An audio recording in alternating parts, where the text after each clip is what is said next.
first of all, how's the migration going? Yeah, you know what? It's been an interesting year. It's been a Yeah. very interesting year. So, as you know, I went out in January, and I'm back. Come back after 6 months. But it was a very interesting period. A lot of reflection, a lot of time to think, and it's been something that I've been wanting to do for a long time. But it's one of them things like is when you finally pluck up the courage to actually do it. And in terms of running a business, obviously run the same business, 24 pictures, and so you made the shift to Egypt, and how are you balancing that? Yeah, so what's interesting is I'm going to actually take you back to COVID time. So COVID time was an interesting period for a lot of businesses, and because you had a bit more time on your hands, everyone was working remotely, and our work a lot of the time was in person. So we'd go out physically and go to locations and stuff. And at that point, I think we both spoke about the need to set up systems in the business whereby we could be a little bit more free with our time to focus on developing the business. And one of the things that came out of that was obviously what we're going to talk about today. But managing the business, we realized that we needed to put systems in place because we both came from a background where we hadn't been taught these things about business. We had to kind of learn, like, look, you need to set up these systems, you need to put protocols in place, you need to have all this sorted. So once we kind of got to a point where we understood that, look, if we don't set these things up, we're going to be in the same position, essentially. We're never going to progress forward. So going now to where we are right now is setting up them systems in place, setting up procedures in place whereby anybody could do the work, as long as they've got the skills. We've got that set up. That's then allowed us to manage things. Basically. But for you, like you mentioned, like business, setting up a business. Obviously, I know for me, what did you want this business to do for you? It's actually interesting. When initially, I don't even think I thought that far. I don't think you do. When you first go into something, you're just passionate about it. I was passionate about creating films. I was passionate about creating videos and telling stories and stuff like that. And at that point, I didn't even have a business head. I'd say for the first 5 years of this business, I never thought about business. I just thought about making nice videos and putting nice effects on videos. It's only when I think things get serious in your life, marriage, kids, family, that sort of things, and age as well, you start to think about the business side of things. And that's where I kind of decided that, look, you know what, we need to start focusing on the business side of things. That has allowed us to basically be in a position where we are now. But like, what I'm saying is, like, what do you, like, how does this business, or how would you want it to serve your life? So right now, it is serving my life in the sense that it allows me to kind of control where I'm at in terms of location. So, alhamdulillah, I can, I've got my laptop right here. If I have my laptop, I can literally work from anywhere in the world. Yeah. And you hear a lot of people say this, these hijrah boys online, get your laptop and, you can work anywhere. And it's not as easy. Yeah. It takes years to build. Well, alhamdulillah, like, we're in a position now where, like I said, I can literally work from anywhere in the world. I've got my laptop. And what it's allowed me to do is to go, deeper in terms of deen, in terms of studying, and also prioritizing family, for work. But what about people who say, how come you're not a millionaire yet? Okay, so for instance, to be successful in business, do you think becoming a millionaire is, obviously profit is a big part of it, of course it is, that's why you go into business. But one thing I get often is, how many millions have you made? And for me, it's about, I know a lot of millionaires and I wouldn't switch places with my life with theirs, So, but like, in that sense, what about you though? How do you feel like in the sense of how much does your business actually need to bring in for you to live the life that you want to live? Very, very, very good question. And, just going back to the millionaires thing, like, I'm going to come back to you on this now. So do we define success in business purely through how much you are making? Is that the measuring stick now? Most people, that's how for it most is, people. Yeah. See, for me, like, it's different. For me, like, you can be rich in different things. You can be rich in time. You can be rich in relationships. You can be, rich Yeah. in other things.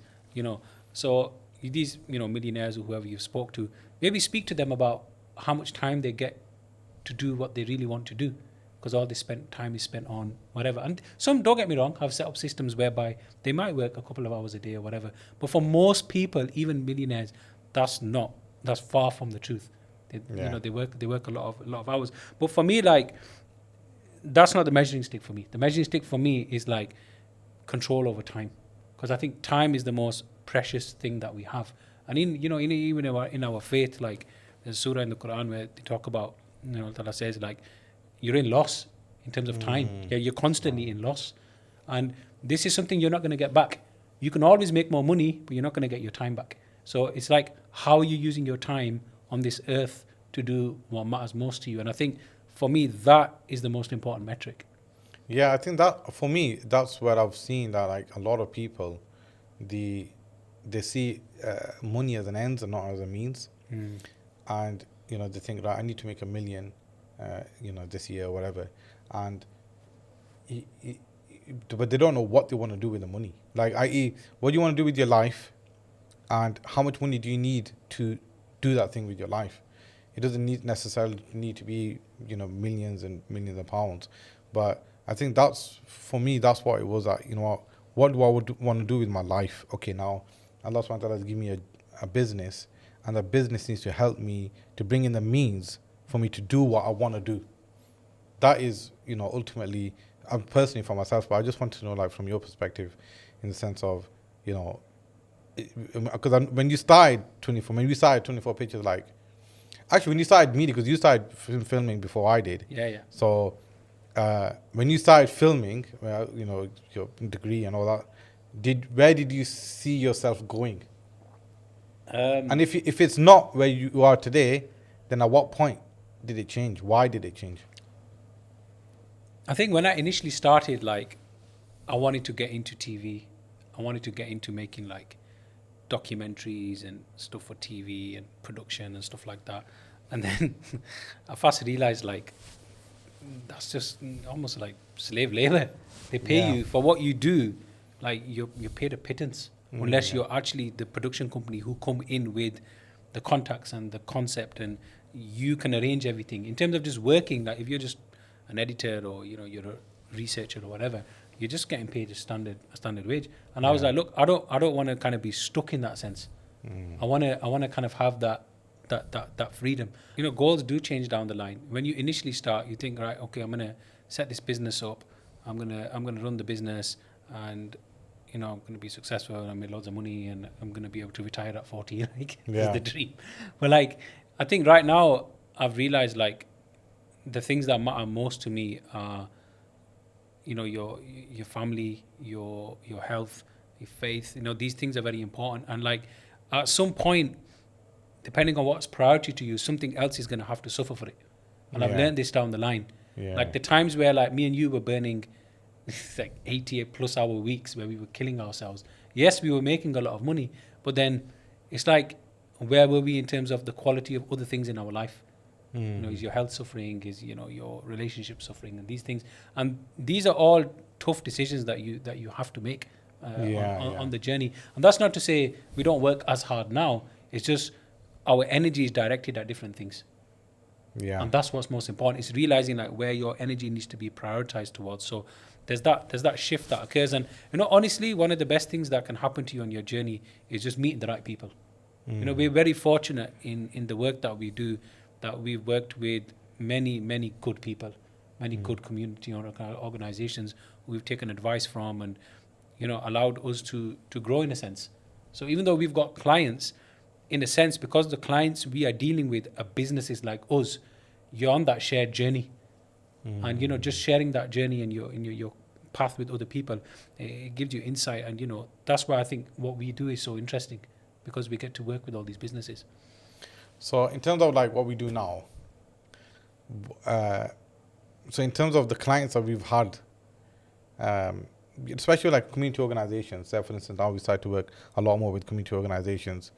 What do you think the problem is with community organizations, that what they're suffering with in this day and age? Okay, so we've always worked with community organizations. Like if you remember, Saf, some of our, I think mine and your first thing together was a community project. I remember, Yeah, I think yeah. you had like a old light that was from like, I don't know, I think you use it for like, I don't know, gardening or something. It's Use like it a for garden gardening. light. It was a garden light, and you were like, oh, it's a floodlight. I remember it's Yeah, a the full floodlight. light, yeah. And you were trying to film a video for a community organization. And, I remember at the time, like, that's where we started. And, like, let's roll back 8-9 years ago. Community organizations had it very easy in terms of marketing because Yeah, it was yeah. all very new. Like people in the UK, they weren't used to having being marketed to for Islamic courses or even charity, for example. It was all very traditional, TV appeals and stuff like that. So when we came on the scene with video content, this was kind of like fresh. It was new, and community signups would do amazing. I remember we used to produce videos for clients, and there was no other metric we'd even ask them about, or they'd even ask us about. It was Yeah. just like, you produced the video for us, the video smashed it, we got loads of sign-ups, bale, everyone's happy. But like, Yeah. later on down the line, things started to shift. Obviously with different social media platforms and TikTok and these sort of things started to shift. Now, that's another topic. Let's go back to the question that you asked about the issues community organizations are having. So community organizations often are led by small teams. Yeah, so you'll have like a figurehead who may be a teacher or a scholar who has devoted a lot of time in their life to go study, and they've come back now and they've wanted to set something up. Yeah. And a lot of the times they set something up without kind of going into politics, but like they don't really. A lot of them don't work with mosques. So they won't go into a mosque and become like, there's things at play here. So what ends up happening is they'll set up their own place and they'll set up their own institutes. And Saf, you've seen in the last 10 years how many institutes have popped up. But do you think that's an issue? I'm going to continue on with your point, but I think, do you think it's a good thing that you get scholars that go away and they come back and then they no longer work with masajids and they just set up their own thing? it's obviously you can look at it in both ways. You can say that, look, you've got there's some mosques that might not be catered towards some of the stuff that these institutes are doing in terms of activity and stuff like that. But I think, like, I look at your own example and look at what you're doing. You've studied, but you're very much in tune with the masjids as Yeah. opposed to setting up your own thing. And there's others that do that as well. But what's ended up happening for whichever reason is that all these places have popped up everywhere. And these institutes, like I said, you've got a main person, might be a sheikh or a teacher who's going, and then they've got a couple of people with them. Now, what ends up happening is that the funding model for these organizations essentially is wholly fundraising. Like, Right. all these places have been set up by donations from public, most of them. So what ends up happening is that year on year, they're under pressure to make sure that the revenue is high enough, that they've got all their costs covered. And Yeah. that creates pressure in terms of fundraising every single year. They've got to do it every year, no matter what. Now, before it was fine. 7 to 10 years ago, there might have already been a few organizations. So it might not have been as hard to do that. But now, because you've got more and more organizations vying for the same thing, essentially, and remember, you've also got charities as well that are kind of going towards the same pot. Yeah. It becomes very, very difficult. Now, as I mentioned, a lot of these organizations have small teams. These small teams consist of people who may have a 9 to 5. They Yeah. might work 9 to 5, Monday to Friday. And then on top of that, they're volunteering for your community organization. And they got kids, and some of them have. They've got other kids, they might have their responsibilities. own businesses, Yeah. they've got, they might be studying themselves, for example. So what ends up happening with a lot of these volunteers is they suffer from burnout. They suffer from burnout because they're just taking on too much. And what then ends up happening is that the jobs that are supposed to be very simple end up taking a long time because they're not getting done. And then what ends up happening is the teacher or the scholar ends up getting burnt out because they now have to do admin jobs when their focus should be on teaching or working on curriculum, for example. So that's one of the big issues, and what volunteer burnout ends up then doing is you end up getting like a revolving door of volunteers. People coming in, people coming out. And you've, mashallah, served for many years in different organizations. You've probably seen this, like different volunteers come and go. Yeah. Many. Sheikh Ibrahim, once he said that, look, many people have come and many people have gone. And we've seen as well, people come, they get excited, they read the shoe, but when they get, down and dirty, when you got to go into the trenches, when you're getting phone calls 1 in the morning, 2 in the morning, and something needs to be ready by 7 in the morning, you have to do it. There's just no, there's no concept of, oh, but there's nothing else in your life but that thing, you know what I mean? But that's the point, that like, you've got to commit. You've got to show that commitment. You know what I mean? So then, obviously, you've been in these situations, Saf. So, what does that result in then for the organization? Like, if you've got a revolving door of volunteers, you've got people coming and going, you've obviously got objectives, you've got goals, you've got KPIs that you need to hit. You've also got a responsibility to people who've donated to you to make sure that you're doing things properly, so that money is not wasted. So what's that like for organizations? I think one disparity in, like, you see in organizations, and I've worked in many organizations, so I'm not pinpointing one or anything like that, but some do this well and some don't do this well. And what I've seen is many organizations, they do want to run professionally, because I think scholars and teachers, naturally they've got this desire to do things properly, and I think the deen gives you that. It gives you this inspiration of you want to do things properly. So like itqan, you want to do with things with ihsan, you want to do these things. So they have these concepts there that, listen, no, whatever you do properly. But then and they want to, the metrics are almost run like a business. Do you get me? So they got metrics and they want to see, but the processes, like for instance, they want results like a business gets results, but then their staff are all voluntary. The people doing the work, majority of them are voluntary basis. Do you get me? So now that is going to question of how much commitment they can, how consistent they can be, how much commitment and money is not always this. Obviously, I've been kind of serving for, some time. What I'm saying is money is only the factor when you do things, but I do think it kind of provides longevity in people who are serving those institutes. But and that's where you see an issue where it's like, look, man, you want these type of results, but you can only get the output when it's a significant amount of input and certain types of inputs. And I think the issue is that, like, there's a massive reliance upon voluntary work, which isn't an issue. It's a lot of people do give their times voluntarily, but maybe it's a question. Maybe some people can't commit that 100% because it's on a voluntary basis. I think, I don't know, there is I have seen that way. It's like, okay, we want results like as if it's like a business. Like when I say businesses, everything's got metrics, but our inputs is, it's not as professional as a business would run.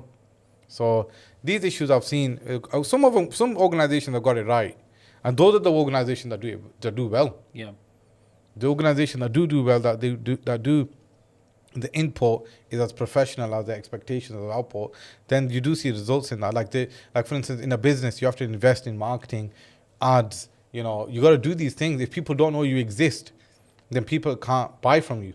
In marketing, that's what we tell the business owners. So if people don't know you exist, they can't buy from you. If you're not going to follow up with people who are interested, they're not going to remember you. So it's the same thing with community organizations. If people don't know your organization exists, from a marketing perspective, it's the same as nobody knows you exist. How are they going to use your services? And then secondly, okay, they know you exist now, but you've got to keep in touch with them. That's the problem that we tried solving with Community Connect. Yeah, I think it's interesting you brought in a few things there, and I think just what springs to mind is, if you think about a lot of organizations we've spoke to in the lead up to launching this product, is just scattered channels of software and communication channels. Yeah. Like, I think we had one client who was using like 6 different subscriptions for running things, and nothing communicated with each other. Now you try and run that through a WhatsApp group with volunteers who are part-time, and you're trying to pull in data from different sources, I don't know. You can't do run it. like an organization. You can and especially like for instance, you're raising £1 million, £2 million. You're promising this amazing building structure, and but the foundations. What I've seen is just many organizations what they get it wrong is at a foundational level. They've raised £2 million. They're ready to build the building and they start building the building, whatever. But just at a foundational level in terms of collecting data, keeping in touch with people that have showed interest, pushing people down the funnel. These simple concepts that we use, apply, test, and they bring results with businesses. For some reason, community organizations, they just want to bypass that. And I don't know why that is. And obviously we spoke about this. We want these community organizations, and maybe it's because they don't have the knowledge of it needs to be. This is the processes that you have to have. At a psychological level, people will forget about you easily. It's a saturated market in one sense. A lot of madrasas out there, a lot of institutes out there. Everyone's saying that we can make it change. Everyone's trying to build a building. Everyone's trying to do their bit, which is a good thing. I'm not saying that's a bad thing, but what I'm saying is, just like a business, people, they're going to engage with you, and then you have to remind them that you exist. And I think that's, for me, that's what the problem I thought we could solve with this Community Connect. I think as well, with regards to Community Connect, one thing that I find is this centralized system of communication. Like, a lot of people will have different volunteers doing different things. For example, they'll have one who's in charge of the WhatsApp community. They'll have somebody who's managing the social media. They'll have somebody who's dealing with people on the phone. They'll have another person who's trying to manage email. And then one person might have been contacted by different people about the same thing on a different channel. Yeah. It's not centralized. So with the system, one of the things that we've built is a centralized system for communicating. And how does that work? You were saying like one person does it. Sometimes I've seen cases where the imam that's teaching usul al-fiqh is the one that's sending the emails. He's writing out the copy. He's getting back to the WhatsApp messages. He's doing the advertising. He's sharing the posts. Yeah, and I just think, they have a lot of himma, but like they just spread themselves out really thin. They really need to think about I just need to focus on my craft. And then, unfortunately, if they do have staff, they're not trained. Like you might even get like a voluntary basis. Like you might get a volunteer that's willing to do the social media management, or write out emails or something like that, or send out emails, but they're not trained, and you can't blame them for it as well, because they're doing it out of the goodness of their heart. They think I'm doing it on a voluntary basis, and then the head of the organization will think it's voluntary anyway. So what can we expect? Like in the sense of, we can't say you come with a degree or qualifications in that field, and then that's what ends up happening is they're relying upon people. It's not about volunteers, but it's about the skill sets. Do you really have the skill sets? And another thing is passion. Like when I started filming for Sheikh Rahim, I didn't have the skill sets, but I definitely had the passion. And he saw that in me. He goes to me. He just see me filming once and he went, "This is you, because this is what you need to do." And I was like, and I can remember, it's a funny story. We were going to go on a 10-day tour. It was a Futua tour, a UK tour. And he rang me and he goes, "Right, it's like 1 week, 4 or 5 days before we set off." He goes, "Right, you're coming on the tour."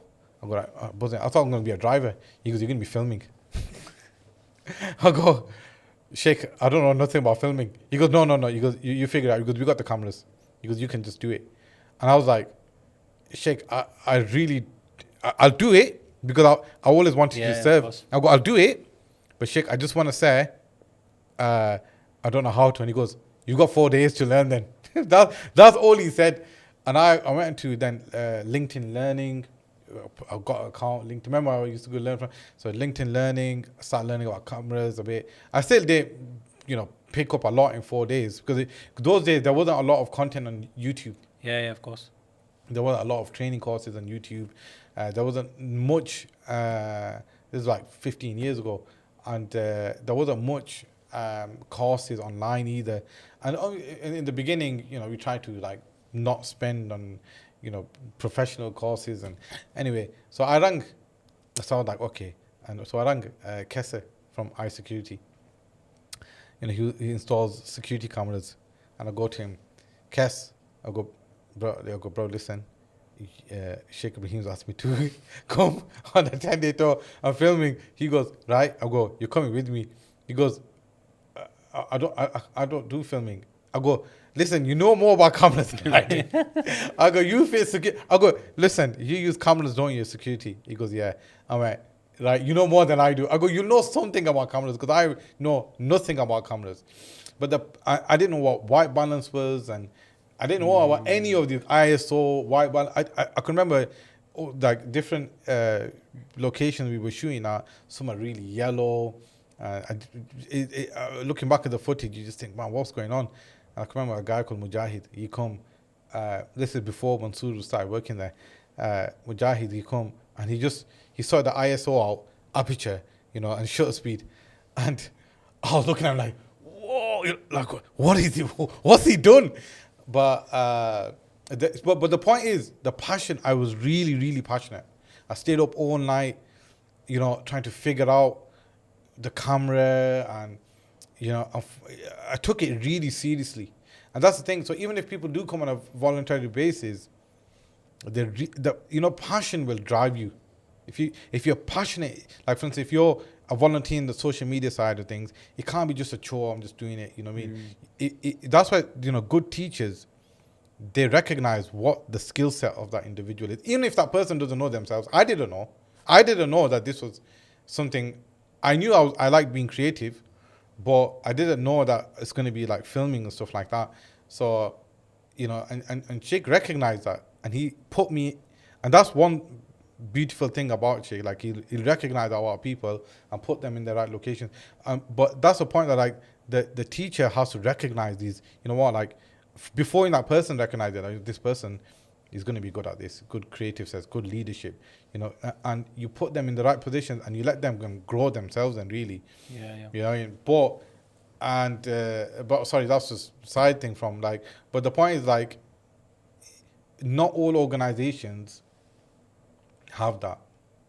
Not all volunteers are going to be giving it their 100%. And I'm not saying I gave it my 100%, anything like that, but I tried, my best, but sometimes, and that's why now, with the platform, it's kind of removing that pressure from volunteers. And the thing is, I believe, look, a lot of the volunteers, like whatever they're doing, whatever these organizations do, anything that's repetitive, it's automate it. Yeah. And then focus back on the community, the actual community work. Yeah, because if you look at I've met some amazing volunteers. Like I've worked with a lot of organizations, so I've interviewed volunteers, I've sat with them, I've even helped serve with them. And like, I find that they have such passion for working with organizations and, khidmah and serving and stuff like that. But what would make their job even easier is if they didn't have to do the tedious, repetitive tasks that honestly take a long time, but doesn't really require them to do it, because you've got systems in place that'll handle that for them, so that they can then focus on actual serving things that are going to help grow the organization, and to put their energy better spent in places where they can utilize that skill set which you just mentioned. But there's no point in having somebody who's really good at finance and having him post on social media, for example. You know what I mean? Like, so it's about putting the right people in the right places. And I think what the system allows you to do is to just free up that time from volunteers so they can focus on what they do best, essentially. Like, but in your, like, because you've worked with a lot of, obviously now it's mostly you dealing with a lot of the community organizations. Now, when you work with community organizations, do you see things that do you identify anything that you think, you know what, if you fix this one thing, it would bring your results in a lot quicker. But they don't know either how to fix that one thing, or they're just not willing to fix it. But what do you think that those, if there was one thing that you could fix in community organizations that will really make their life easier? Because if you were hoping that community organization watch this, that what is it that you think that they're not aware of? But if they did fix it, it will kind of smooth their processes for them. I think the biggest thing is developing a lead list that you're actually in active communication with. Yeah. Because I speak to a lot of community organizations and they'll say to me, oh, Kash, we've got a MailChimp and we've got X amount of people on MailChimp. And then my follow-up question is, okay, how often do you engage with them? Oh, yeah, we got a monthly newsletter or whatever. So I'm like, okay, so number one, you've not segmented them. You don't know who they are. You don't know what they're interested in. And you're not communicating often enough with them to create a rapport. So when you say, just for the audience, so when you say segment, what do you mean by that? So it's just separating the audience out by, for example, it might be a category, for example. So it might be a category of course, for example. So let's say you've got diploma course, you've got an Arabic course, for example. You could have a segmentation between the courses, for example. But then without going into the nitty-gritty, it can get a lot more sophisticated than that. It could be segmentation based on, let's say, for example, now let's go down a layer, where let's say you've got Arabic course, you've got a load of leads that you've come in from ads or whatever. You've contacted them. And let's say 75% of the people opened the email, 25% didn't. You can further then segment using our system, the 25% and the 75%, so they get different communication. So it's not just having a mailing list. It's actually knowing what that mailing list looks like. But why is that important? What could that bring them back? So what could that bring them back is a higher return of that actual segmented audience. Because your strategy for somebody who's engaged with you and who is not engaged with you as much needs to be different. If you're doing the same thing for all, like I've got one client that's got over 10,000 people on the mailing list, they all get the same communication. Yeah. Yeah. Like that's problematic. Yeah. Because out of them, how many have done your courses? So they're at so within that 10,000, they're at different stages of the funnel. So when you say funnels, imagine at the top end of this funnel, they've just got to hear about your organization. They don't know nothing about the teachers. They don't know nothing. They've just seen your logo. They've seen an ad or content on social media. They might have visited your website, filled out a form, whatever it is. And so that's the awareness stage. And so awareness stage, nobody really needs to, if you're going to try to sell them or get them to purchase or get them to achieve whatever goal you're trying to achieve, that's more like a leap. You're asking them to leap towards you. Yeah, could you imagine stuff like, let's say, for example, you go on holiday, for example, yeah, and you see an ad, an ad to go to Turkey, for example, whatever, and, you fill it out. And as soon as you fill it out, a week later, they're offering you like a £1,500, £2,000 package. Yeah. In winter, when you're looking to go in April, for example. Yeah, exactly. Like, in terms of like, what you say is, and I think you said this quite often with clients, is like, if you're, for example, doing social media ads, they're not at 0, they're at -2 in the sense of interest. They're not even interested, but it's something that they may have in the back of their mind. Because when you scroll through Facebook, you're going to get shown things that you might have an interest in based off of, what you're browsing or what you're saying or whatever. So to actually then send them something, to sell them something straight away is suicide. You're wasting money. Yeah. Like, you think about it, you spend money on an ad acquiring a lead. You've just burned that lead.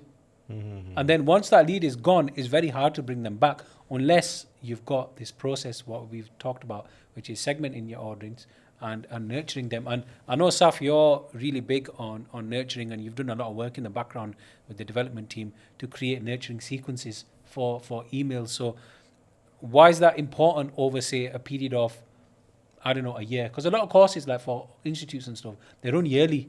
So let's say, for example, you're running in September. Like, when should you be reaching out to these people? We just answer the first question, that like, why is that important? Look, you don't propose the first night. You don't propose on the first date. I mean, obviously, just speaking in the sense of like, that's what they say in marketing. Yeah. That you don't propose on the first date, which means, right? Okay, so just go about it to know, they fill in the form now, and you want them to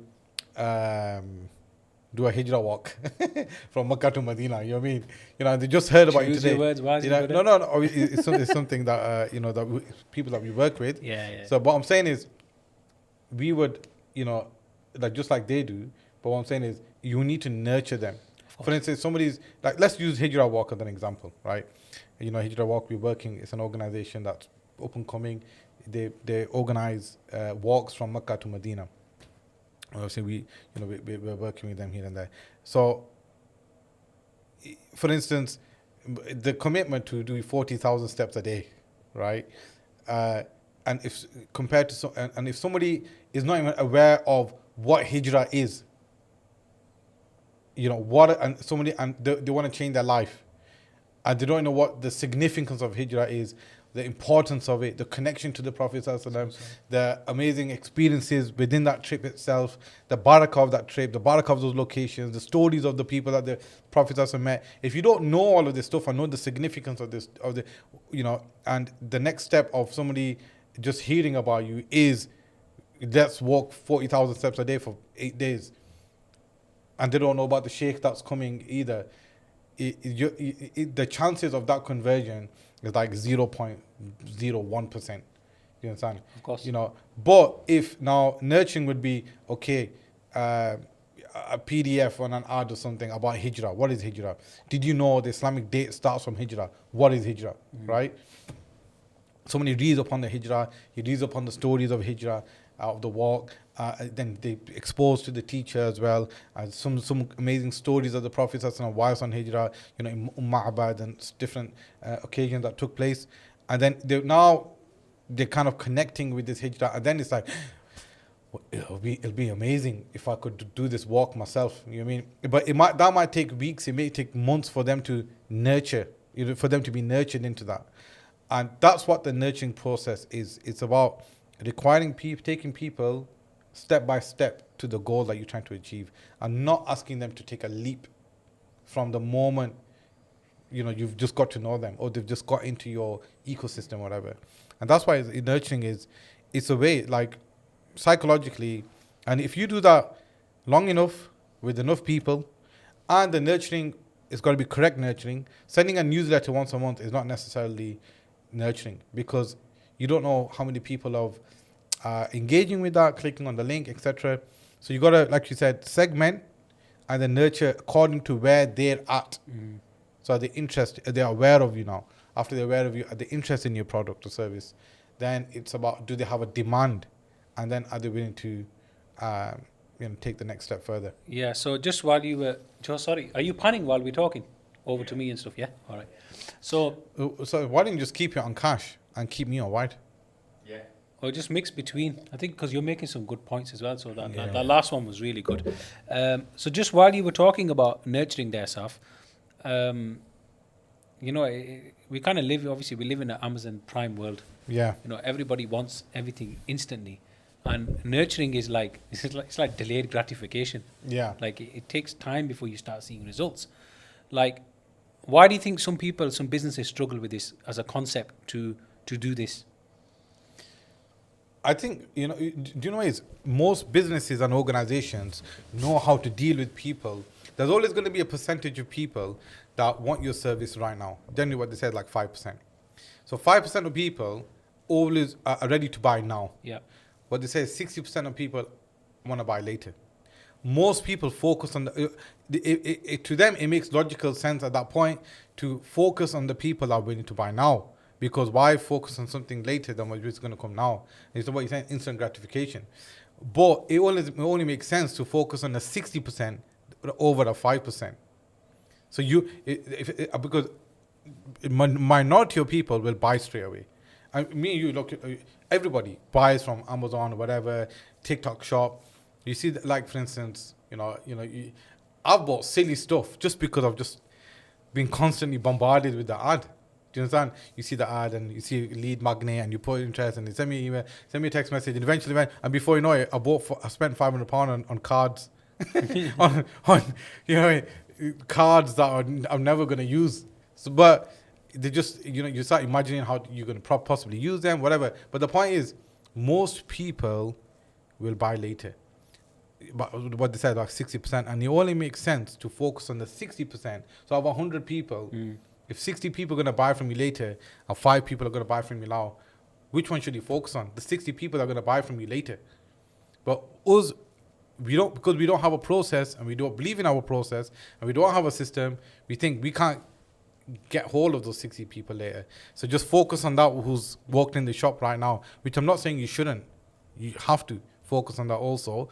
But so that's why most businesses and organizations have a setup to deal with people that want to buy from you right now. But most business and organizations don't have a setup to deal with people that want to buy from you later. They're just at the mercy of them getting back to you. That's it. Yeah, really, really, really interesting. And like, I was having this conversation with a client the other day, and I was just talking about how over time you can actually reduce your cost by doing this. Yeah. So it's not as if like every year, if you're chasing that 5%, you are going to be spending more and more every year That's it. for the same thing. Whereas if you find you've got your 5%, you're trying to get them in, but that 60% is what you focus on, and then you then go into the things like you segment that audience, you nurture them. Even from within that 60%, it might even come down even further on down the line. How that 60%, maybe 30% will buy. Yeah, It might take the first 30% a year. It might take the second 30% 2 years. But are you willing to put that work in year on year to keep building that? So one thing is like, for example, let's say you do ads, you can bring in them leads, for example. What are other methods that organizations should be using, and more community organizations especially, to build that list? So your list, I think one thing is with marketing, every marketeer will believe in a certain way. Do you understand? Some may believe PR is the way. Do you understand? Some may believe, look, ads is the only way. Some may believe branding is the only way. And you just got to, and you can't say anyone's wrong, because all of those ways have delivered for different types of business and organizations. But obviously some things depend on capital. Like, for example, you're going to go down the branding route, you better have a lot of capital ready for that to work. Of course. Yeah. For everyone to recognize not just your logo, but just a feel of your language and your colors, and for that to be dominant enough for people to be attracted to you, you need to be in their faces like almost all the time. And so different things work. I think with me and from the people the coaches that I've learned from, the list way makes more sense for small and medium-sized businesses. So people that want to get customers and save money, the list way seems the most sensible way, i.e. you build your list, right? So that could be, like you said, one, ads, right? And ads, you don't really want to be selling on ads, you just want to get the leads. See, that's something that like some people really struggle with. Yeah. Like, why am I going to make an ad just to acquire a contact, essentially, who doesn't want to buy from me right now, when I can just do a direct ad and try to get a sale? Like, a lot of people, like, they think they're wasting money. Yeah. They're not seeing instant results. But that lead will, first of all, leads, if you just break even with leads, so if you spent £500 to win a £500 client, you've done well. You've done well, because now that lead or that customer now, so the lead might have cost you, £100, and your fifth lead might be your customer. So cost you £500 for the customer, and your product might be £500, or you might be saving £500 from your product or service. So you broke even. You broke even. Now somebody might think, oh, what's the point? No, because now you have somebody that you've delivered a service for. They may want a return. They might come back to you again for additional services. You may be able to upsell to them for other services that you might provide. They will have friends. They will have family. They will tell them what a great job that you've done. You can use them for reviews. You can use them for testimonials. So what's the lifetime value of one client? The lifetime value, that's what you got to look at. And they may have an audience themselves or family and friends that they can refer you to. So you got to have a referral process as well. So you don't have to consistently build your list to get customers. You get your list, you make your list first and foremost, and you have a conversion rate itself for 10%. You have 1,000 people. If 10%, okay, even realistically speaking, even if you said 1% of that 1,000 per month were buying from you, and you have £1,000 product, you save £1,000, you're communicating with 1,000 people every month, and 1% buy. That's 10 sales a month. Yep. So on a monthly basis, instead of even spending on ads, you're just recurring revenue just from your list. Yeah, and I think one thing that you mentioned there that is lifetime value of a client. I think this is a very underlooked thing. A lot of people don't think about. They don't think that, okay, what is the lifetime value of the client? So obviously you've got repetition, you've got referrals, you've got repeat purchases. But like for community organizations, the lifetime value of somebody is massive. Think about it. They could start off from doing a course with you. You've then got a referral system in place where they've referred somebody onto you, friends and family. So sorry, just before for the audience. So lifetime value is what's the possibility of what they can spend with you on a long-term basis. On a long-term basis. Yeah. Because a lot of people, they'll think, okay, they'll get, I mean, they've done the course, fine, they've done the course now. That person, tick, they've done the course. Yeah. Okay, I can't, that's it, I'm done. I've got to go find somebody else like that now. No. This person has family, this person has friends, this person has a network. Like just recently, we worked with a client and they've just offered a referral scheme to an organization that does health. For example, they do health for Muslims, like well-being and stuff. Yeah. And massive community of professionals. So, and that's come from one existing person who's done the course. So when you talk about lifetime value, there are people that you're going to come across that can refer you and get you into places. Yeah. But very important to keep in touch with them people. Yeah. And this was a person who done their course like 5-6 years ago. And even if, say, for instance, organizations, instead of selling £1,000 course on an ad, which will, the more expensive the course, the more it's going to cost you for the lead. Of course. Understand? So if I'm saying £1,000 course, join, or £500 course, join, and so if somebody sees £500, oh, you know what, and from the get-go, they've never heard from you, whatever, and then there's somebody who is familiar with you and just saying, oh, I'll fill in the form. And so it's more expensive to get that lead. So that lead may cost, say, for instance, 50 quid, right? So every time you spend, so cost per lead, the definition of cost per lead, and maybe we should, down. So the cost per lead is how much did it cost you for somebody to show interest? So you had a Facebook ad, somebody's filled in the form and submitted their details. How much did Facebook have to use of your money to get that person to fill in the form? That's the cost per lead. Now, you're selling a high ticket product, your cost per lead is going to be high because most people have to be invested into that product then. But if you're selling a low ticket product, it's like we had an example of their cost per lead was £2.50 because they were trying to sell the course. Yeah. So instead of selling the course, we sold interest. Yeah. So we brought down the type of ad, and the cost per lead was 8 pence. Yeah. From £2.50 to 8 pence. Understand? So and that's what you want to do. You want to on your ads, if you do want to do a product, make it your basic entry level product. £5 cost, £10 cost. It's easier for you to get leads on that, and your leads cost per lead is going to be much cheaper, and then you can upsell them the higher stuff later. So for instance, your cost per lead, because you got the same audience, you got the right audience, somebody that's willing to learn, etc. See your courses. So it costs you now, instead of 50 quid, it costs you £1.50 for the lead. Now they've set you for £10 cost. You probably in minus. Your cost per customer might be £15, and it's a £5 cost. However, the lifetime value could be £1,000 cost down the line.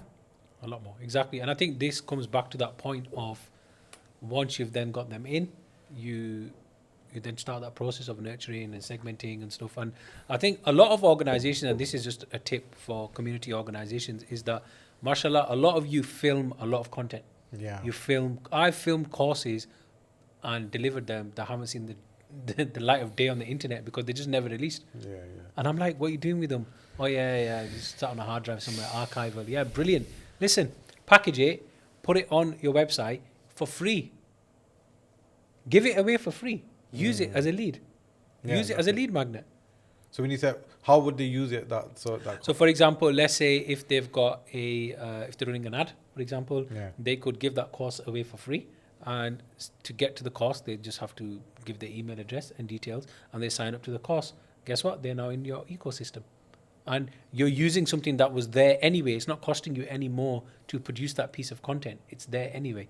And then from there, once they're in your system, then as you mentioned about lifetime value, you then have different offerings at different levels. Yeah. And that's what it's about. It's about utilizing all your resources to bring in the leads and then to nurture them over time. And this is very important. And just while we're on the topic, we've talked a lot about ads today. And I know some organizations run the ads themselves.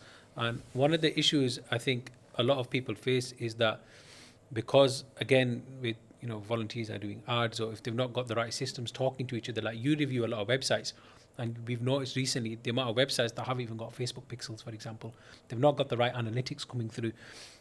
Now, if you're reporting back to leaders, so like when we work with clients, we're doing analytic reports, leaders are making decisions without data. Yeah. Like, why is that? Why is that such a problem?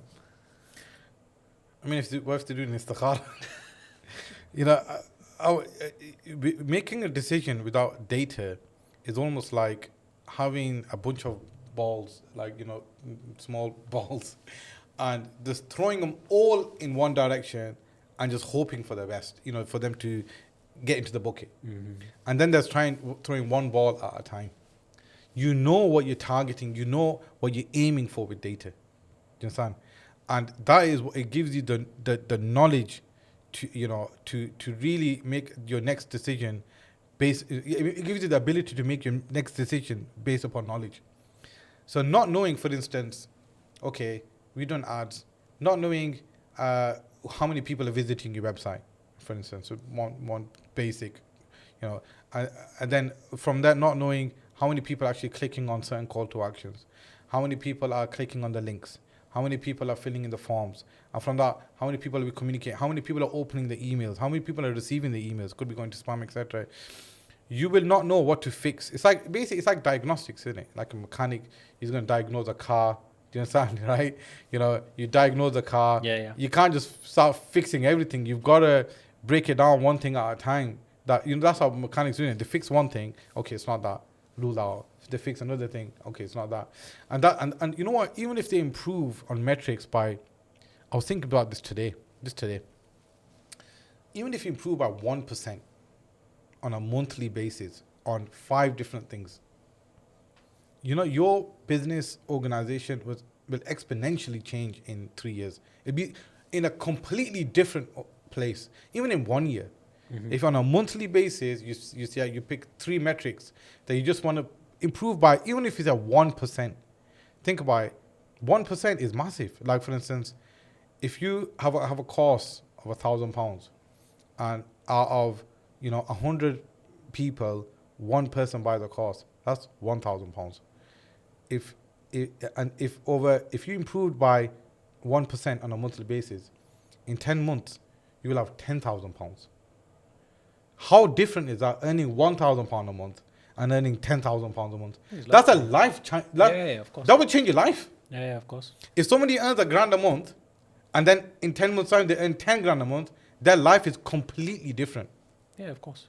It's flipped. It's a 10x.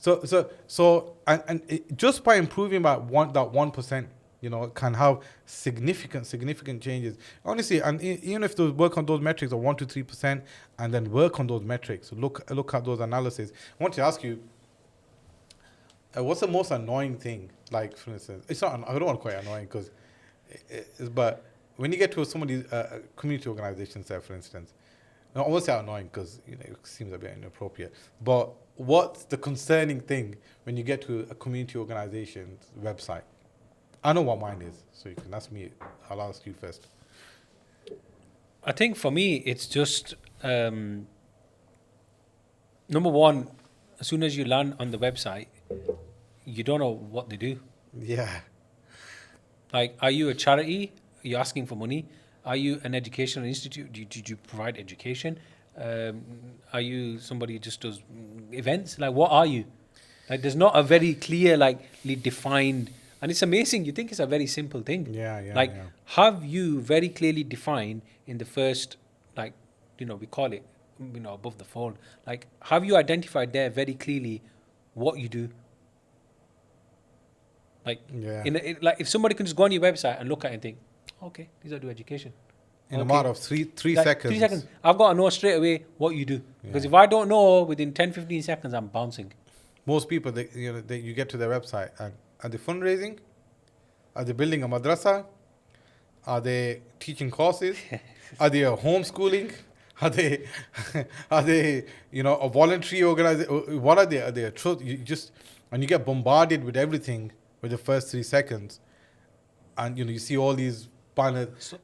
So the reason why this is a problem is because I've seen this with my own eyes. I've seen people run ads to their website. So you've acquired the lead now, you've spent the money, you've got the lead, they've clicked on your ad, they've gone to your website. And they get to your website and they're like, what am I doing? Yeah. You've not created a landing page specifically for that ad.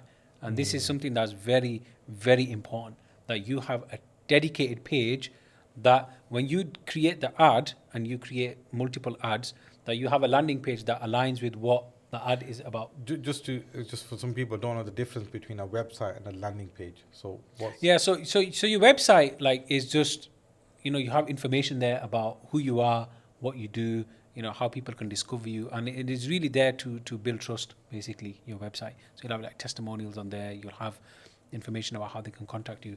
A landing page is very much, I see as anyway, as more unique to that specific ad set or product that you are selling. Is that part of your website or is it not part of your website? So it's not part of the website, like the main website. Yeah, okay. It's not part of that. It's a separate landing page that you have. Now some people, But it's connected to your domain. yeah, it's connected to your domain. But some people will actually have, like we did one recently, whereby the landing page is actually built into the website. Okay, It's still a separate page, but it's actually built into the main website. So the ads running into the main website just for analytic purposes. So it can be done. But generally, like when you do a landing page, it's separate in the sense that it's directly for that product. So for example, I give the thing before about, let's say you did a free course, for example. Yeah. Now, you might not want that free course as a page on your website. Yeah. You might just do it temporarily for like 60 days or whatever. So you'll just create a separate landing page specifically for that course. And how would they use that landing page? So they would then use that landing page as a place for people to go from the ad to the landing page where they can learn more about that particular product and service. And then the most important thing is for you to have something on there whereby they then fill out their contact details. So you've then acquired that lead, basically. And they can share the link as well on WhatsApp. And, Yeah, of course.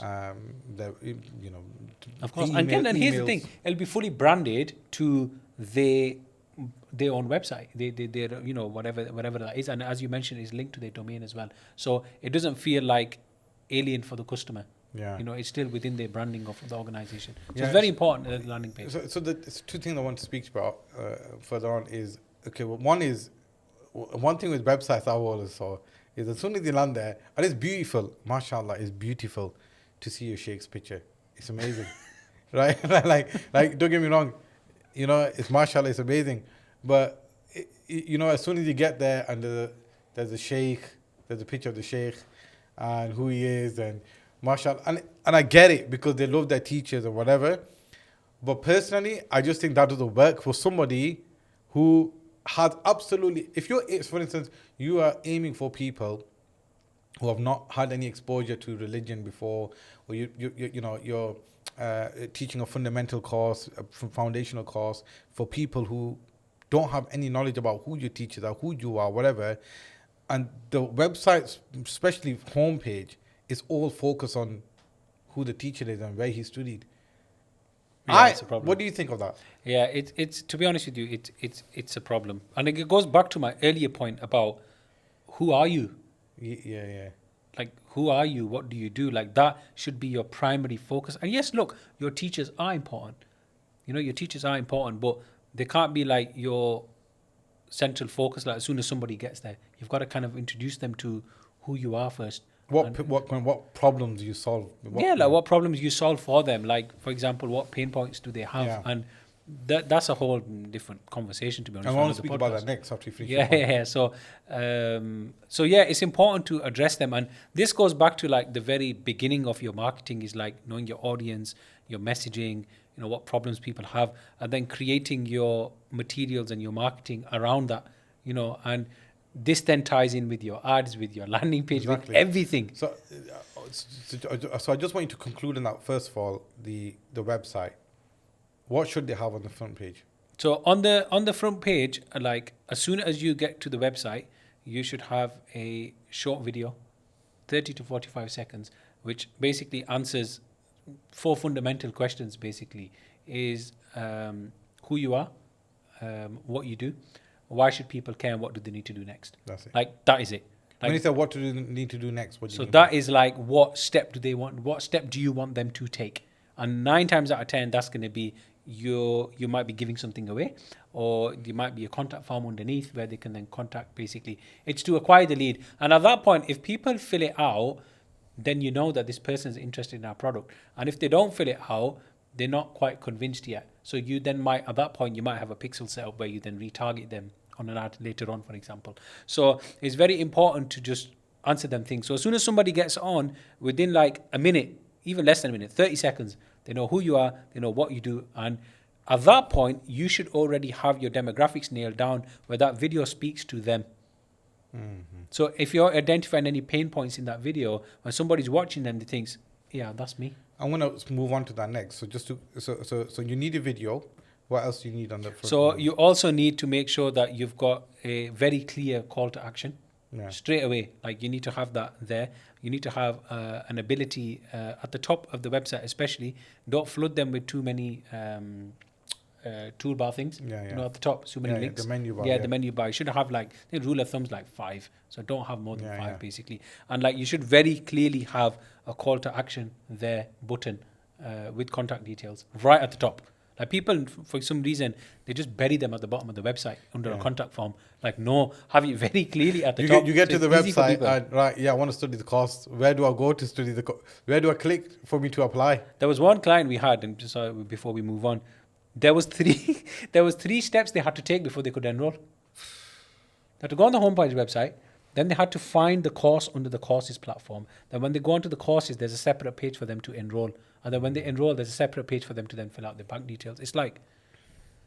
Yeah, it's more... Every step is friction. Yeah, it's friction. You need to just get rid of the layers. Yeah. So that's why what they say is like, if you are going to nurture them on your website, do have, like for instance, the goal available straight away as also. Yes. So you get there, whatever goal is it that you want them to, if you want to book a demo, if you want to purchase a course, that option is there available from the get-go, you know, and then you can walk down, you know, download a PDF, etc., etc.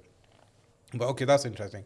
Now I was dealing with an organization, and when I asked them about their demographic, I said to them, you know, have you? Because I go to them, look, I'm going to do like a bit of a workshop with you in marketing, and they go, we don't need it. And I said, okay. They go, we've already done it with a previous marketing agency. So I said, okay, that's fine. I go, that's fine. Okay, if you've already done it, you just wanted to work. Because our normally step is market, message, media. Yep. So first we figure out your market, then we figure out your messaging, and then we figure out what media that is it that you use. And then we've got 6 steps after that, but those are the first 3 steps. Now the first step, we figured out your market. Now when I said to them, look, I'll do a workshop with you, they said, we've already figured that out. I go, that's fine, let's move on from that. Okay, so what's your demographic? From 7 to 40. From the age of 7 to the age of 40. What's the issue with that? Like, how are you...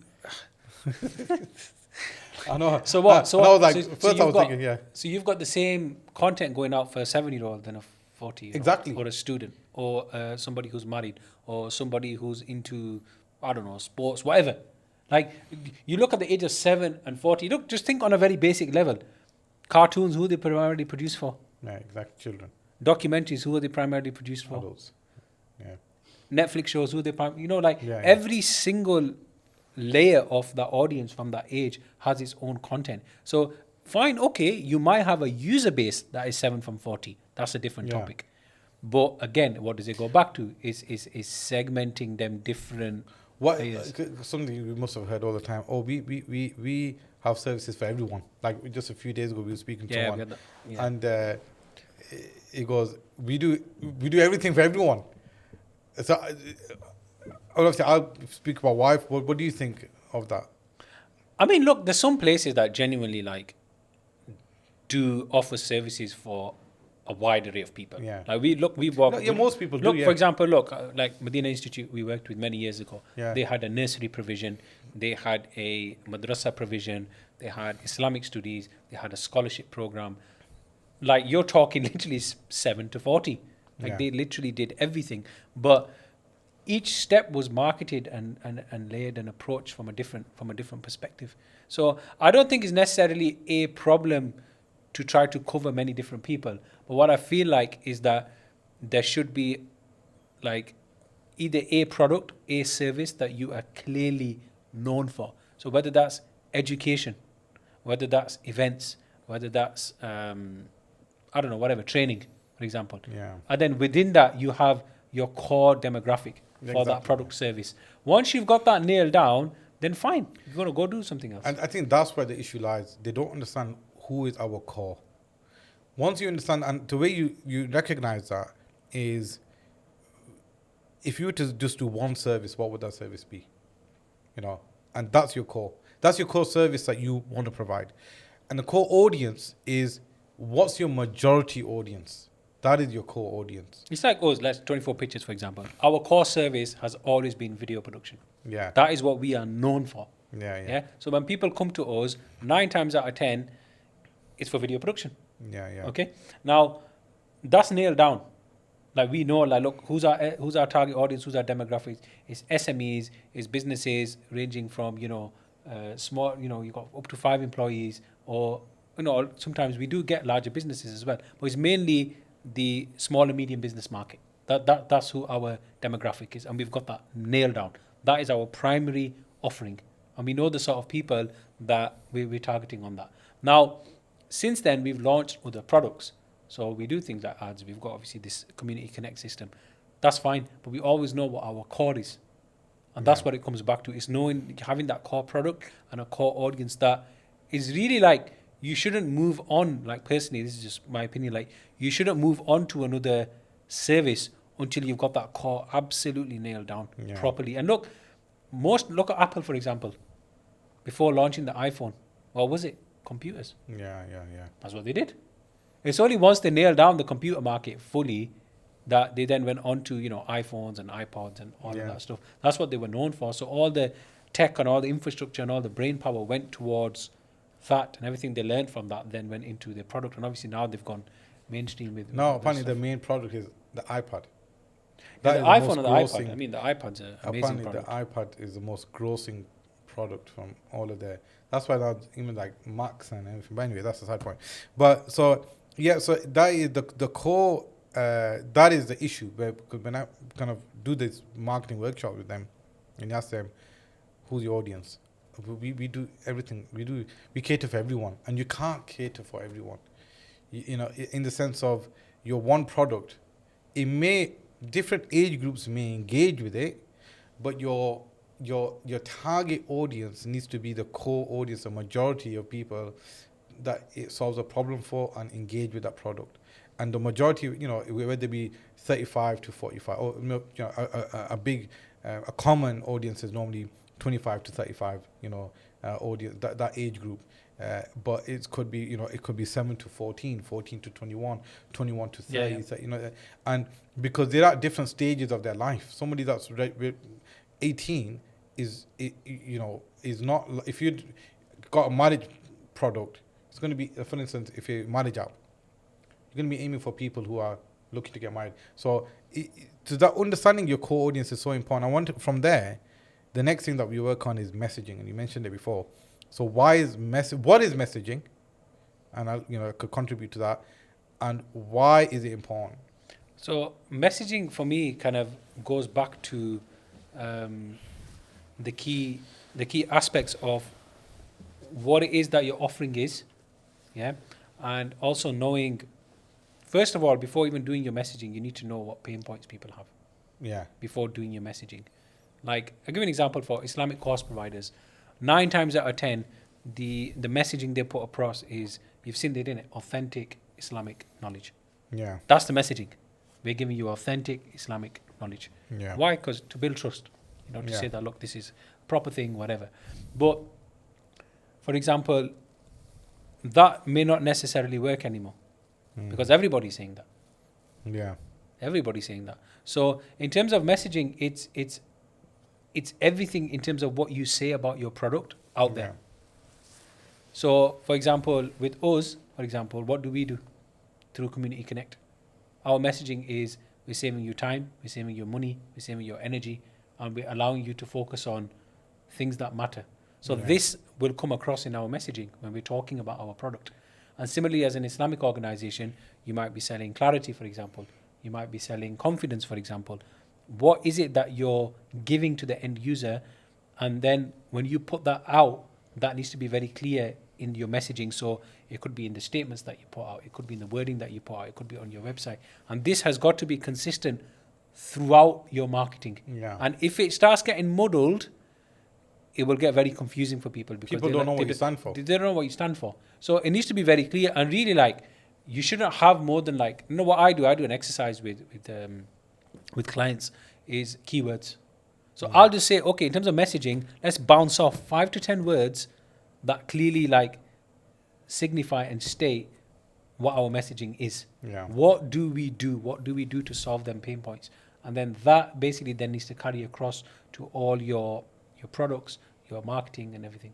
Yeah. A good way to start off with your messaging is ask why 5 times, i.e., why are they buying your product or service? So why would they use your product and service? I.e., okay, they want to learn. Okay, why would they want to learn? They want to with the community organizations, is normally the audience either want peace of mind. Yeah. So there's roughly about 7 reasons why people buy. I think it's 6 or 7. So one could be pleasure, gratification. Some services out there provide that. Freedom of time. So freedom, time, like I mentioned, confidence, authority, and there's a few more. But the point is, for community organization, it's either they say, for instance, they send like a recent organization that uses for ads. When we asked them, what is it that you're sending? They didn't really know their messaging. And we came down to it, you're sending authority because you're sending an ijaza program. Because it's an ijaza, now people that want to get an ijaza, they want authority to teach, authority to pass that knowledge on, authority within themselves, authority to speak about religion. So all of their messaging in their ads, on their site, everything, we use that type of language of, gain the authority or gain the ijaza, teach in your local area, speak about Islam confidently. So we use this type of messaging because we knew they're sending authority, and their conversion rate and the quality of the leads was much better. Yeah, because essentially what you've done is you've ruled out the other 6 or 7 things that you might have mentioned, exactly. because their focus is on authority. That's it. So only people who are looking for authority are gonna, and that's why it's important to just then be consistent with that everywhere you go. If you if you've got an ad and you're selling authority, and then you get on your website and you're selling something else. It's about spirituality. It's about spirituality. Like, it's mixed messaging, inconsistent. and that causes problems. Yeah. And then on the other end, an organization may not be sending an ijaza. They could be just teaching you, getting you closer to Allah subhanahu wa ta'ala, spiritually benefiting you. In that sense, you're giving peace of mind. You're giving that people want to feel in one sense, good about themselves. They want to have good experience. So all your language, all the words, the way you talk to someone, your copy, what they call the copy is what you write on your emails, on your website. All of that is consistent. Speaking to somebody, giving them that, convincing them that this will give you that peace of mind that you're looking for. Same two fields, both organizations teach essentially courses, Yeah, of course. but the messaging is completely different. And likewise with businesses, we do the same thing in terms of some might be, a lot of businesses offer money. Or, you're going to get a return of money in the service, or you're getting a return of freedom of time, etc. But nailing that down, and once you nail your messaging down, like what you said, it needs to be consistent across in your leaflets. And this is what most organizations lack in their copy. When you say copy, what you write. Mm-hmm. Character. Yeah. It's all the same sacred tone. Like, do you get, like, you know that, and the sacred font, Trojan Pro. and Pro MS. yeah. It's the same font and the same type of, and it can't be because the society has different problems. Yep. You understand? And so there's no, like, for instance, I was doing something for an organization, and I completely changed the language that there was character in that copy. Yeah. And the guy was like, in the email, he's like, I'm a bit unsure of that. But then he saw responses to the emails, people responding. Like the last email was always, right, you know what? People always say Muslims do a bad job or in organizations. And here we are doing a good job, and you're still not responding to the email. And when I written that down, the last email, he goes, oh, come on, man, because, bro, this is a bit. I go, look, if people don't respond to this, and I'll change the email. And that's his highest converting email. So it's like, it's these little things I Yeah. think that people may overlook. Yeah. That make the difference. And I think, look, this product that we've launched, there's many features to it. But I think just wrapping up on Community Connect. Yeah. I think one of the things that I would suggest you do is start by looking at your messaging. Look at the way you are communicating with your said audience. And if you think that, wait a minute, we don't even know who our audience is, then work backwards. Start with that. Start with your audience. Think about your messaging. Yeah. And then think about your product offering. Does it align? This is very important. Does your product offering align with your messaging? Yeah, that's Does it. it actually do what it says it do? Ron Seal, it does what it says Yeah. on the tin. Like, does it actually do what it says on the tin? Or does it say what you do? Yeah, exactly. Like, are you telling people clearly what is it that you're doing? Because when you're speaking about it passionate, when people speak about passionate, it's like, mashallah, you hear them do a speech, and you get to their website, it's like, wait a minute, the person I heard on the speech of Jumma Khutbah is not on this It's not the website. same person. It's not. I'm not getting that same vibe I got from when I spoke to the sheikh, and the sheikh said, "Subhanallah, the love of the Prophet and you feel like, Subhan, this is one." And you get to the website, it's like, where's all that personality gone? Where's it gone? Exactly. So I think that's very, very, very important. And I Yeah. think that, again, comes through knowing your messaging and knowing your demographic. Yeah. And just getting that down. So just to conclude on Community Connect, I just want to speak about Community Connect, what it is, what problems it solves for people. So first of all, Community Connect, what it will help you do if you're a community organization, what it will help you do is, first of all, automate all of your admin work. So most of these community organizations, we saw that a lot of either the sheikh himself or a lot of the team will spend a lot of time on admin, that can be all automated, and they don't really need to every day. And then it's hit and miss. Sometimes the email goes out, sometimes it doesn't. Sometimes invoices are changed, sometimes donors are donating, sometimes they are, whatever. So all of the admin automated. Second of all, you've got a professional team that experts in marketing, experts in video production, experts in ads, experts in funnel systems that are working on your project on a monthly basis and making the right improvements at the right times, at the right places. Which, it's all good, you're a master of Aqidah. It doesn't make you a master of marketing, and you're just wasting, and stick to what you're good at, basically, and deliver the thing that you offer. And let the people who are experts in marketing save you time, save you money down the line, use testing on ads. and you're just wasting money. So you got an expert team that's providing the right changes on a monthly basis on your systems, on your admin systems, and that will bring back results basically. And the third is the third thing that I would say it actually is a centralized based for all of your community. That's your community connect. People that have engaged with you, people that want to use the services now, and more importantly, people that want to use your services later. Like I said, most organizations get the now part right anyway. I want to join the course. Here's the form, fill it in, joined. Most organizations get that sorted. But most organizations where they fall is when somebody is on the brink of change but not willing to change right now. They know they need to change but not willing to change right now. What are you doing to keep in contact with them so when they decide to change, they know where to step forward? And that is if the main problem that we're trying to solve is that it's the people that later on down the line that want to change, and when it's time to change, they feel like to change, you're right there in front of them. That is good. And obviously that's the in the sense the benefits, features wise, your website development, social media management, email automation, SMS marketing, WhatsApp marketing, review systems, everything's automated. Lead connection, all of these things, importing lead, exporting, importing leads, everything, integration with many different platforms as well, social media integration, one channel where you can communicate, whether it's Facebook, Instagram, TikTok, it's all, you can see all of the communication at one point. So you got one system that everything's centralized in a nutshell. Yeah, and you know what? It's obviously, Saf, you've listed out a lot of features there, but here's the thing: we're not selling you them features standalone. Yeah. We're actually actively working with you to build them into your business at the right time and for it to be done properly. Like, for example, the system's got email marketing. Now, Saf talked about copy before.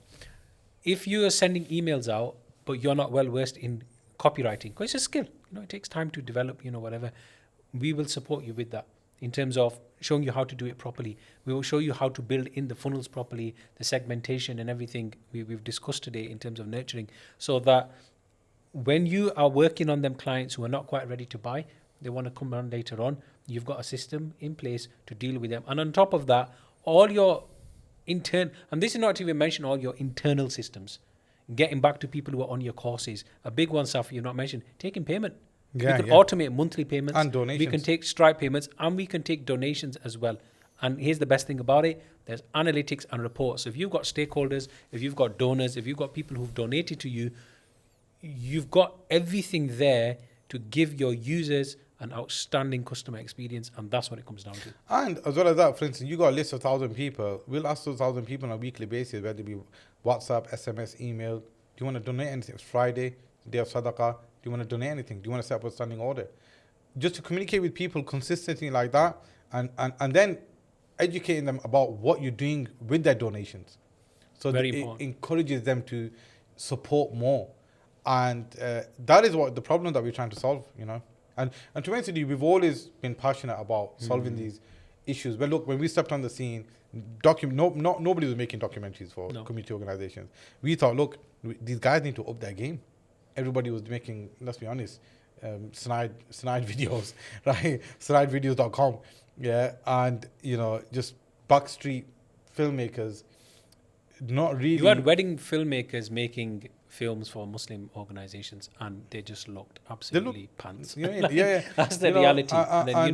Because the thing is, we bought it from a filmmaking perspective. So we talked about story, narrative, identifying the problems, showing the solution. There was a lot of thought process behind what we did. And at that time, yes, you would produce one video, and just that budget for the video would probably cover you in terms of signups and stuff.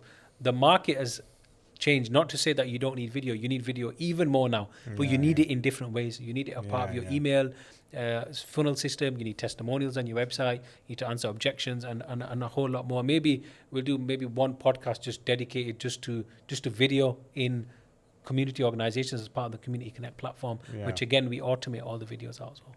Cool. Now, your migration. Okay. Yes. So, will they kick us out at 3? They might, yeah. Quarter to 3. Yeah. Should have. 50 minutes. and they'll ask us to stop filming it. So so your migration. Why did you migrate? So this is like the number one thing that I'm asked, whether it's on TikTok, whether it's the people that I've bumped into back in the UK, and I think everybody has their own reasons for wanting to migrate and migrating, and my reasons were probably, I'd say, quite different to a lot of people's reasons. First thing the people what mentioned is, I moved for because of the deen. Like, I feel like I can't practice in the UK.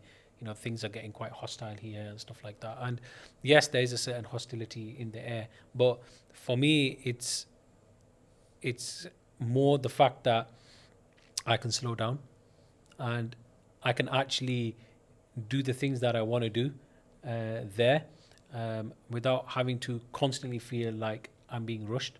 Like here in the UK, like everything is rush, rush, rush, rush, rush. Because again, that sort of example we gave before of sort of like the Amazon Prime side of things. But if I'm going to be frank with you, Saf, in terms of moving, there's a couple of things. Number one, I feel like the infrastructure here in this country is breaking. So if you look at the education system, for example, if you look at the NHS, you look at our system for, like, even trying to book a doctor's appointment here, like, it's like roulette. You got to ring in at 8 o'clock. If you're ringing at 7:59, the line's closed. If you're ringing at 8 o'clock, you got to make sure that you're within like the first 3 to 5 spots for you to be able to even get a doctor's appointment. So there's things like this, just infrastructure that is not, I feel like it's just not getting better here. Now, another big one is cost of living. Like, cost of living in the UK since COVID has gone through the roof, like absolutely through the roof. And it's not going to get any better. It's going to get worse and worse as time goes on, just because of the spiraling debt that we have here in the UK. And that creates a drain on you. That creates a drain on you year on year. You've then got to, like you mentioned, you've got to improve so you can increase your income every single year, and it creates that pressure on you. Whereas in Egypt, where I am, the living costs are less. The weather obviously is lovely. It's warm all year round, which is very nice. And just generally, just slowing down, it's really been good. So, say for instance, what question did you ask yourself that made you decide to leave? Like, what questions should people ask themselves that, depending on the answer, will decide for them if they should stay or leave? So, is where you are staying right now serving you? Like, is it serving your objective in life? And I think you referred to this at the start of the podcast. Like, is what you're doing now, like, how's it serving you based on where you are and in terms of where you want to be in life? And I feel like in UK, like, one question that I would always ask is, like, in terms of how much I'm inputting, how much am I getting back from the country in terms of output? Yeah. What am I doing more inputting, or am I doing, am I getting more back? How much am I doing? Whereas I feel like there, the balance is a little bit better. But in terms of a question, like, what you got to ask yourself is, like, how, let's think about this. Like,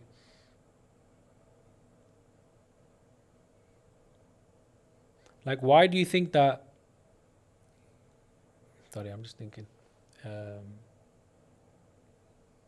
For me, really, it's about just the quality of life that I wanted. That's what it comes down to. Like, here, I just feel like you're constantly overloaded with just the stuff here, just the negativity. It's a very negative environment, and it weighs on you. You don't feel like it does, but just by seeing it's in your psyche all the time. And obviously, like, from a faith perspective, there's a lot of things that are there that you won't see here. You know what I mean? Like, that help you on your journey while you're there. Shall I get into that? What? Just like about the stuff we were speaking about yesterday. You can't? Yeah, so for example, one example is, like, in Muslim lands, like, you'll never see an advert for, like, gambling, for example. Or alcohol, or seeing, like, just open, like, nudity and stuff like there's a lot of controls over these things, and you don't think it affects you, but, like, you constantly, even just seeing these things while you're out and about here in the UK, it does affect you. It does affect you. Of course. And you're constantly on guard. here. And then I think on top of that, like, there's been a lot about our children. A lot of parents are concerned about just the stuff that was being taught in schools here, and just the quality of education as well here. Yeah. Like in the schools. Like I remember, like I did send my kid to school, and there was like 30 kids in his class with one teacher. And I just think, how much quality is he getting in terms of learning in a week? So how's that there? So it's actually interesting that we pulled him out here and was homeschooling here, and I know you homeschooled yourself as well, and we've continued that. And a few people have said, look, why won't you send him there? And what's actually interesting is that a lot of schools there actually follow British curriculum. Yeah. They actually follow British curriculum, and they're taught by people who are very similar mindset to the UK. So I think it's just, But is that an issue? it's not an issue. It's not an issue, but it's like, it depends what you want in terms of curriculum, what you want them to learn, Yeah. what they need to learn, what is essential over what is prescribed by, I think what people kind of mistake about homeschooling is there's about 7-8 different curriculums. So it's not like anti-British not to have UK curriculum. There's the Montessori, because different children learn differently. Some children learn hands-on, some learn visually, some learn orally, some have to go out in an environment, some are the sit down writing desktop. But and you got to pick the right curriculum that suits the behavior of the child. Now obviously in schools they teach a curriculum that's more general for all kids, but not all kids learn at the same pace, at the same style. Exactly. And that's the issue. That's why homeschooling And I is think important. it's important as well. Like my child's very active. He's a very Yeah. active child. Yeah. He likes running. Like he doesn't sit still. Yeah. He's still young. He's 6. But like the idea of him sitting down all day for 6 hours on a table and chairs. And then I remember once we went to his parents' evening, and the teacher was like, "Oh, he doesn't sit still." And I'm like, "He's 6." Yeah, but is that what you were saying yesterday? That over here, even when you want to do a good job of raising your children, the environment doesn't facilitate that. So then you are forced to get them into activities that puts them in an environment, but they're still not relaxed time. So for instance, they go school, and if you are homeschooling or whatever, and then after that you're thinking, right, if I leave him to his senses after 4, he's going to end up gaming or in an environment that's not good. Then you're going to send him to the mosque or madrasa, and then they finish there about 7, and then it's like, okay, I don't want him to watch late night TV, so I need to get him to bed by 8, and this constant bombardment of... So I think 100%. Like one of the things that I instantly noticed with my children when we went to Egypt was they just slow down. Like they just slow down, and they, I had time to think, they've got time to think, and there's not this constant rush of doing one thing after another. Like one thing that I've noticed here since coming back is that kids don't know how to just be. They have to be switched on to something at all times. So if it's not the TV, it's the iPad. If it's not the iPad, it's the computer. If it's not the computer, it's something else. And then, like, we think, like, okay, fine, sending them to school, okay, they're learning. Okay, sending them to madrasa, they're learning. Okay, sending them to wrestling, they're doing physical active. But that constantly requires brain activity. Yeah. Like, ask yourself, how much time is my child spending just out doing nothing? Yeah. Like, can you take them to, like, a park where they just be? And obviously the weather doesn't help here. So like most of the entire, 9-10 months of the year, it's quite tricky here. And I've been back a month, and we had, I think, 1 week of sunshine and 3 weeks of rain.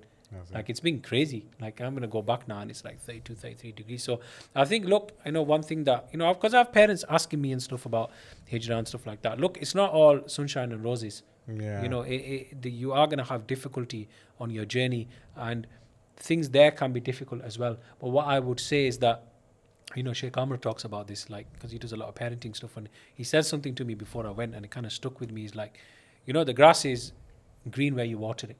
Yeah. So, like, if you're not putting in the work with your children here, you could take them to any Muslim country. You're going to have the same problems. So when you speak about that, for instance, you're saying, it's not as green as you may think it is. So which problem has it not solved that you thought it would, and which problem has been solved that surprised you a little? Yeah, so I think in terms of the problem that it has solved is, as I mentioned, my That children has not solved. has not solved. That My- you thought it would. myself, You're like, okay. like you think that going abroad is gonna fix your internal. Look, we've all got internal issues. Yeah. Like I don't care who you are. Like, Yeah, of course, we've yeah. all got issues, whether it's anger, whether it's talking too much, whatever yeah. it is. Everybody's got something that they're constantly working on. Yeah. So like I've realized, like whilst being there, like you're put under pressure on certain things. Like how do you handle that pressure? Like I've realized by going there, like you know what, maybe I'm not as good under pressure as I thought I was. Yeah. When I'm having to deal, because there, like for example, even it's still a very male dominated society. Like my wife really doesn't do, like obviously she does, alhamdulillah, she does a lot at home, but like in terms of like admin side of things, Yeah. there she can't do anything really. Yeah. Whereas here in the UK, like I can say, look, just ring this company up, ring them, get on a call center, deal with Yeah. this, deal with this, deal with this. You realize, and then you're put in situations where you're under pressure. So it's like, okay, I only found that out by going there. That look, maybe these things I thought that I had handled, but them things never manifested in the UK. They've manifested there. So I've realized a part of me that look, yeah, wait a minute, Yeah. these are things that I need to work on. And has anything that has been solved after you've left that surprised you, that you didn't think that is actually going to be solved when you were, once you got there? Anything that surprised you that you didn't expect to have fixed or get fixed? I think it's been more like I didn't expect to be a lot more productive there. Yeah, I just okay. thought like I might just end up chilling more there, Oh, like, 'cause it's okay. nice weather and everything like that. But I found that I'm actually more productive there because I've got less distraction, because there's not the pressure of constantly having to do things. Yeah. Like because of the weather, because of these things you mentioned about getting the kids out and all of this stuff. Like everything is kind of it's a lot slower there. And obviously on Instagram looks all good. Yeah, course. sunshine. Yeah, of course. Egypt, moved from the UK, whatever. And but what are the kind of three brutal truths that you don't see online about moving? So before I answer this question, like those of you that are looking to make hijrah or move abroad, like most of the guys that are selling you this stuff, especially from like the UAE and stuff, they really give you a false representation of what it is, because they're pushing lifestyle on you. They don't look. Nobody is showing you the nitty gritty behind the scenes of what is happening. Yeah. Nobody is showing you Exactly. that. It's because, and that's and if you believe that this is how truly people live, then you're deluded. There's something wrong with you. Like you need to fix up. But in terms of what I would say, three things that were, that are brutal truths. Number one is the hardest thing. I'm going to be honest with you, is you are going to miss your family. Yeah. Like you are going to be put in a situation where, like, look, I didn't see my parents for 7 months. For 7 months, I didn't see my mom and dad in the flesh, in person. That is very, very hard, and you will find it difficult. Okay, that's number one. Secondly, is acclimatizing to a culture that you have no clue about. Think about it. You go into a new country, there's norms, there's customs, there's certain things the way they are. Like in people in Egypt, they don't really have a filter. Yeah. Like like people here, they'll kind of think before they speak. I don't want to hurt his feelings or whatever. Egyptians don't care. And to be honest, I've kind of got used to it. I kind of like it now. But like when I first went, I was like, these people don't care. They're just like, yeah, wait. It is what it is. Yeah. Like, so it's getting used to that. And then thirdly, when you move to any place initially, it's the acclimatization period of actually settling in that first few months, because you have got so much to learn. You've gone into this new place. Like obviously I was learning Arabic, and I'm still learning Arabic. That takes time. So you don't know the language. And in certain places in Egypt, for example, like most places, they don't speak English. It's Arabic. Like UAE, Middle East is different. They speak English there. But in Egypt, they still speak Arabic. And it's not like your Fusha Arabic clean that you learn in Arabic. It's Egyptian Arabic. And it takes a while to get used to. Then you've got to navigate things like admin stuff, visas. Again, you go to the visa office, hardly anyone speaks English. You've got to get a visa. You've got to print documents off. There's not a website you're going to go that's going to give you a checklist of things that you need to bring with you. You've got to figure that out. And you've got your 2 children with you. You've got your wife with you. Your children are fed up because they've just done an hour ride. They're there. They're fed up because there's like hundreds of people there. Like, these are challenges that you're going to have. Banking, internet, these are all things that you're going to have to... Well, here, to be honest with you, we take for granted. And look, we've come here to the studio today. Everything's nicely set up for us. We can connect to Wi-Fi, plug socket here, coffee on demand. There's no stress. You go there to see these things you have to work for. So, but here's the thing. Whatever you do, whether you decide to stay here, you're going to sacrifice something. Whether you decide to go abroad, you're going to have to sacrifice something. So as I mentioned, like, you're going to miss your family and friends. Yeah, that's your hard. But what's the other hard? Dealing with the issues that you have with your kids. That's hard as well. So you've got to pick your heart, whether it's here, whether it's there, whether it's anywhere. But here's one thing I'll conclude on is I would suggest for everybody to try it. Go do 3 months, go do 6 months. What's the worst case scenario? You're going to come back and just carry on living.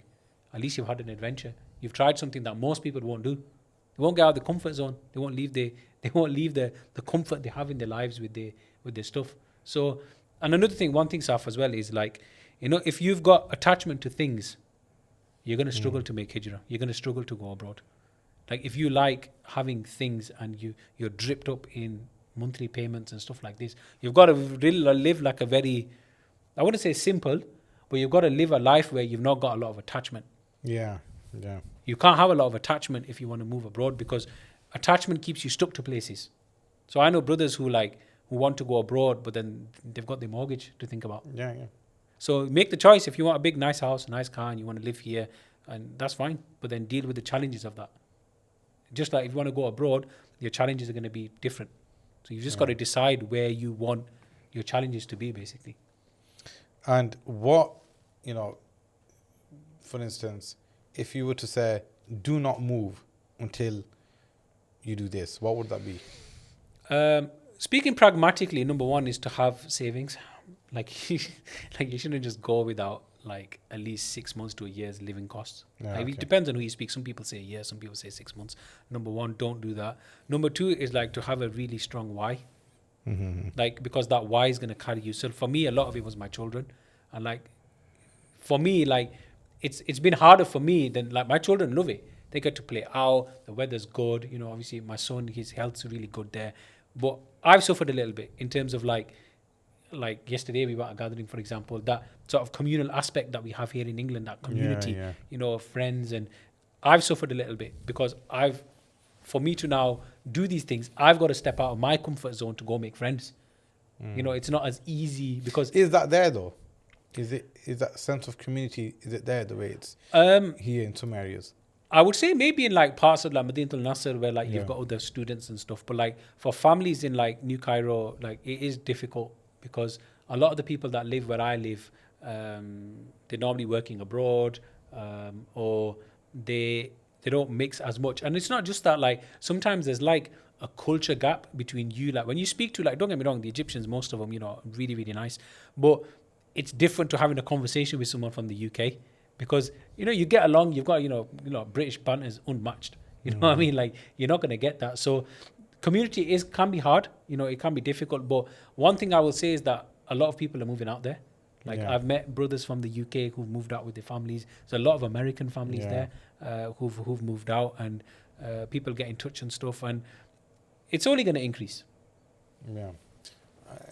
So just to maybe wrap up. So when the last time in Cairo or in Egypt where you thought this was worth it? And when was the last time you thought, wait a minute, was this a mistake? Yeah, subhanallah. You know what? Really good question. So one of the nicest days I've had was when we went into Old Cairo, and there's a lot of ziyarah there. There's a lot of places you can go, masjids, a lot of history. And I remember one day we visited the shrine of Imam Hussein, and we walked back out, and then I've seen Azhar, and I've seen everything, and I'm just looking around me, and I just like felt like so connected. I felt so connected, and just thought, you know what, subhanallah, like this is like a 30-minute ride for me. Like whenever I need this energy, I can just come back here. You know what I mean? And it's available for me, and that's quite hard to find here. Connecting with that history, that tradition, it's quite hard to find here. And I was like, that sense of belonging. Yeah, like it just felt, I can't explain it. I just felt very, very peaceful, like very, very nice. And I just thought, subhanAllah, you know what, like yeah, this is it. And like another one for like for me as a personal thing, and normally I don't really share much about family and stuff online, but like another thing is my son. My son had really really bad asthma here in the UK, and alhamdulillah we went there, and for like a good 6-7 months, he's thriving. Alhamdulillah, he's never had to use his inhaler pipe or anything like that. Seeing him thrive was for me like, it's worth it. Yeah. Like I might struggle because I don't have that same social circle there, or whatever, but he's thriving. And when I look at him, I look at my daughter, and I look at the way she's developed, her confidence levels. She can go out there, she'll go to a restaurant, she'll talk to the waiters, she'll talk to people. She's gotten very confident there. And I think that's worth it. And the flip side is when you have like issues of just admin. Like one day my electric went and in the morning there was something wrong with the card, and it took like a full 12 hours for the electricity to be restored, and it was 40 degrees that day. And people don't talk about this. When it comes to heat, they don't talk about these bad days. And can you imagine, like, you got a fridge full of food, you've got air conditioning that doesn't work, your internet. I've got clients that I need to get back to. My internet doesn't work. So you got me to get back to. I got Saf to get back to. I got Joe to give a brief to, and I'm like, what do I do? And at that point, you're like, oh man, I can't do this. And then you go to the office. The guy speaks Arabic. He doesn't understand you, and frankly, he doesn't care about your situation. He's like, yeah, just ring the office up. You ring the office up. They telling you to come in person. You go in person. They send you to another building. So like this has happened to me. So like you have bad days like this. But it's them little moments that I mentioned to you, like when you go into the old town, or when you, like, for example, I've got a sheikh that I read to, for example, my Quran and stuff, and sometimes I'll go see him, and he'll tell me a story about like a Palestinian refugee, because there's a lot of Palestinian, refugees in where I'm staying and stuff, and he'll tell me a story, and like, it's these little things and the everyday things that people do for you there. How kind some people are. Like you go to the masjid, you'll have like a little kid there on a Friday. He'll just come and hand you some sweets, or it's like people's akhlaq, adab there towards teachers and towards you, and how they are with people. They're very, very loving, and the energy there is beautiful. Like it's beautiful. Like everywhere you go, you'll hear the Quran playing. Yeah. Like, and I noticed that when I went. It's so nice. You get in a taxi and the taxi driver's got Quran playing. You're walking in the shops, they've got Quran playing. Yeah. You're going to the masjid, everyone's got a tasbih and stuff like that, and it's constant wherever you go. And that energy, that spiritual energy being around you, it has an impact on you. It affects you, and it's really nice. And I just think the pace of life there is nice, man. It is really, really nice. So, like I said, man, if you've got the means to go out, whether it's Egypt, Morocco, whatever it is, go try it. Go do it. You know what I mean? What's the worst that's going to happen?